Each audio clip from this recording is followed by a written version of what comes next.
Hello and welcome once again to the tips and tricks video that I'm putting on here. This is on Fabrication CADmep 2017. This particular tips and trick video is going to feature a way that we can create multiple spool drawings from the isometric drawing. Okay, so what this means is we're going to take a look at the 3D model, we're going to define the spools, and then we're going to create spool sheets out of them. Okay. So let me set this up. I've got a file with a spool template, and I want to explain a few things about the spool template. And let me set that up, and we'll go ahead and move on with this.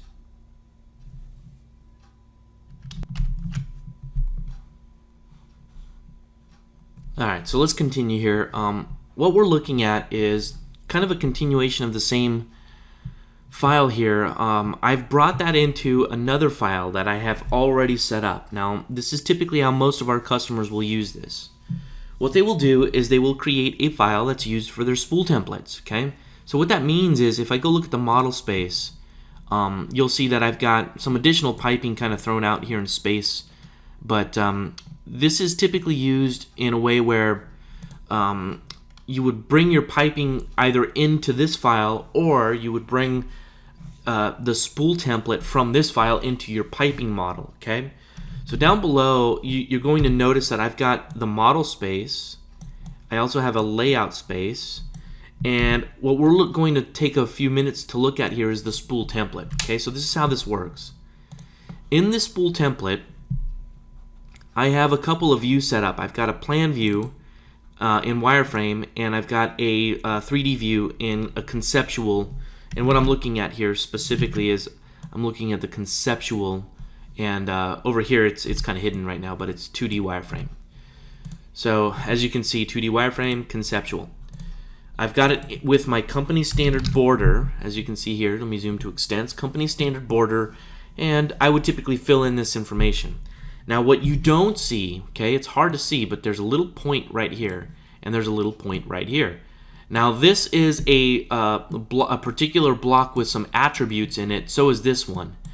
Now what this does is this starts a report that I have in this spool template, and this is a bill of materials report.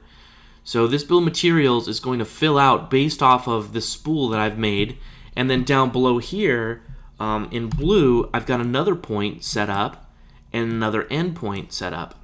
So what this does is it starts the report at this location, and it spans over to the width that I've defined, and then it will fill out things like the weld gaps and stuff like that. So these are two different reports that are running. Let me show you what those blocks actually are. It's just a point that's built into space. So this is a block reference, but it has attributes in it, right? So this is my report position, that's where it starts, and the report name in the attribute that I have here, okay, is bill of material contents. I'm going to show you that report in a few minutes. Now the next one I have down here, if I look at this one, this is also a block. You can see up at the top. This is a block. Here's the name of the block. This is also called report position. However, the report name is my weld connections. So what this does is this is a placeholder for where the reports will start. As you can see, those two grips. Now this one over here is super simple. This one, if we look at this in detail here, again we're looking at a block with the report, with the name of the block is report underscore width. Okay, that's very important. And the report name, we are going to end the width for the bill of material contents at that specific location. So my report will span, as I mentioned, from that point to that point. Now if I look at this fourth point over here, just in review, you'll see that this one also is a block. The name of the block is called report width, and it's going to end the weld connection report at that specific location. So this is some of the tricky information, and there's stuff on the help menu that will help guide you through this process. But once you set up your spool template, you would also want to have your reports set up. So we have to go take a look at the reports. Let's go back into our model space. So the reports, to get there, I think you just have to type add report, and it'll get us there. I'll select all the objects in the model here just by typing ALL and hitting enter. So these are all the reports at my disposal. Now the ones we're looking at specifically in this list are going to be bill of material contents, and I think it was called here it is, weld connections. So those are the two that are going to be placed on my spool sheets. Okay, so let's go take a look at that one. Bill of material contents. Let's go to next, and these are the lists. This is the list of parameters that come from the objects that we're selecting. Right? These are all the parameters. So what you do is you highlight the parameter. You highlight the parameter, like equipment tag, and then you press the next button. So you slide this over. And what this does then is each one of these that you see listed here in this column, this becomes a row. So what this looks like then is you would have your report, and the first one here would be item number. So that would be item number. And I'm just going to abbreviate things here. Item number. And this would be the header here, right? So this is the header of the report. And then we have a cell that splits this off, right? And then the next one would be quantity. So this would be QTY. And then another cell. And then it would be source name. So this one would be name. And you get the idea here. So it's going to build a report based off of these items in that order, right? So I can click on next. I can bring all that information in here. You can sort things. You can group things. You can merge rows together, like quantity, for instance. I merge the quantities together.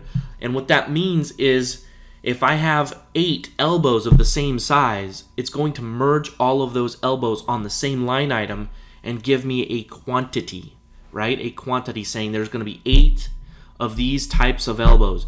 If I didn't do this merge rows together, if I didn't do that, it would list out each individual elbow in my list.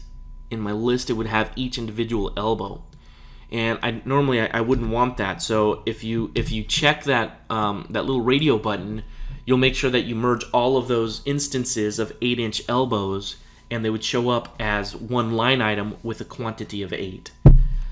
There's some additional capabilities here. You can do calculations, any kind of algebraic calculation. So if you wanted to add 10% to your piping, just in general, for some reason, I don't know why you would want to do that.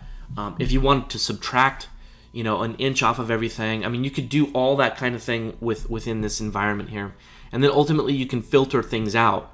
So it will only filter out, let's say I wanted my piping equipment. So it's pretty smart about how it does that. If I only wanted to do an elbow, I would tell it that the classification has to be of elbow type. If I wanted to do only my my hangers, I would classify it as hangers only. But that's what the filters is all about. I should probably make a more in-depth video on table creation and report creation.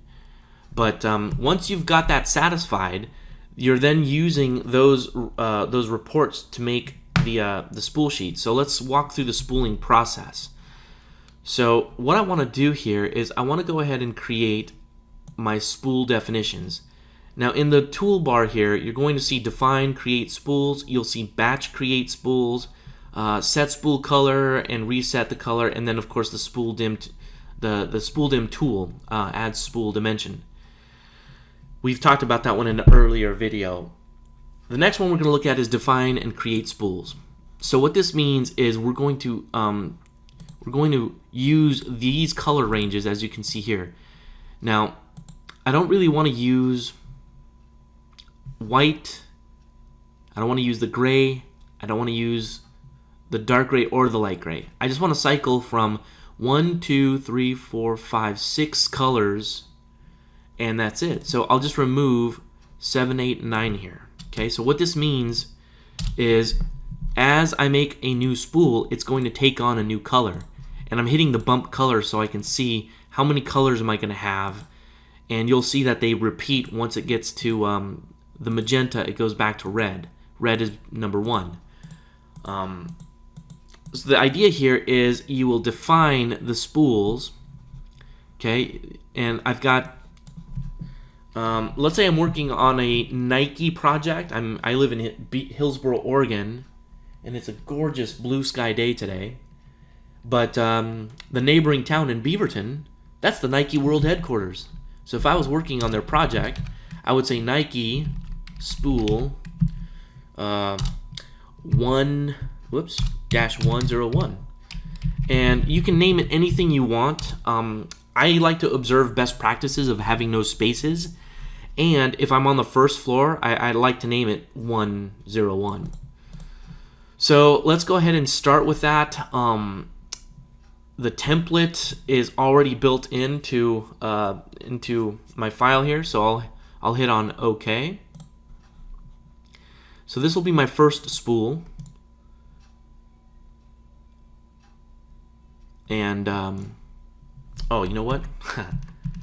Let me cancel out of this. I didn't want to do a spool right now. So it made a new file, and typically I don't like doing new files like that. So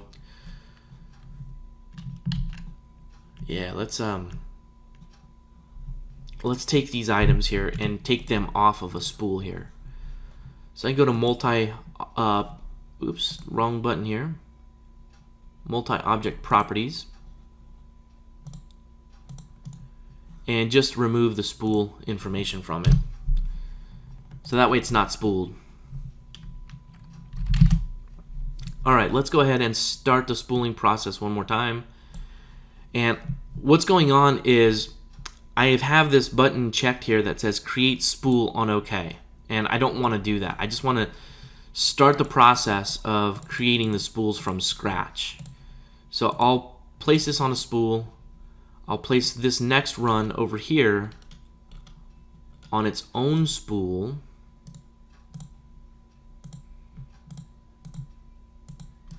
Now,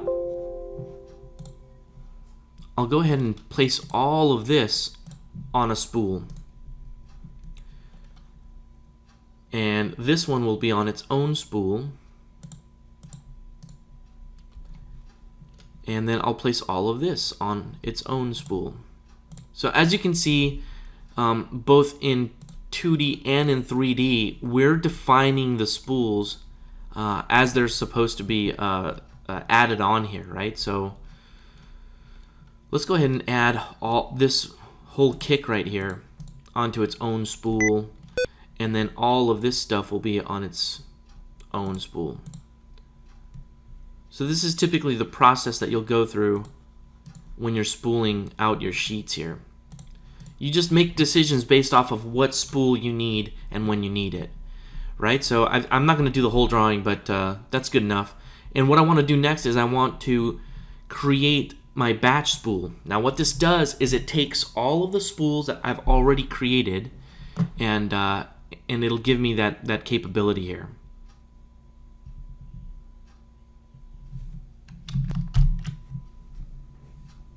Alright, so now that we're looking at the define and create spools, let's take a look at this. Right now the spool name, it's grayed out. Why is that? Because I've got all of these selected. So if you click on this button called select all, then you can go in and select individual ones, right? So I'll go ahead and select all of them because I do want to create a spool sheet. Let's go through this process here. So it's asking for the path. And if you have a file where you have a spool template already created, so here's the spool template, and you just want to tell it use that spool template, this is where you would browse to that file, right? So here's the template. You can tell it specifically where that template is. The path is where you would save all your spool sheets. You can give it the job information. I'm not going to mess with that. And set view to, well, I suppose I'll put it to plan. And then it's got all of this different information here. You know, what type of report do you want to put up, and so this is where that comes in, right? However, my spool template already has the report built into it, right? So I'm not going to use that. And now update title with report name, execute script file, what we want to do for the tags is, yes, I do want to display them, but no, I don't want it to prompt me for position, right? And I want to create all of these in a layout, right? So it's going to take the spool template and automatically apply that to a new layout tab for each one of these spools. So let's see how this works. Click on OK. So what you're seeing here is it's ripping through each one of those and creating a plan view and a 3D view based off of all that information, right? Oh, and I forgot to do the report name, but typically that would show up within each one of these. So let's take a look at all of that, and let's get back to our model space here. You can see the bubbles have been created for us. Let's go through the batch process one more time. Report bill of materials. I think that's all we need to do. Yeah, I think that's it.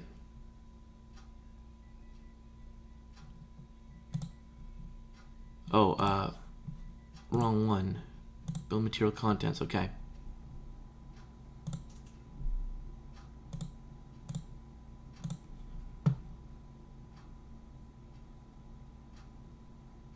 Oh, before I do that, I probably want to delete all of these spool sheets.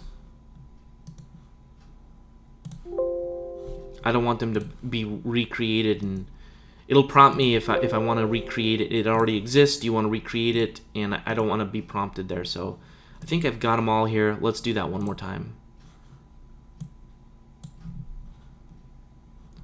Bill of material contents and hit OK.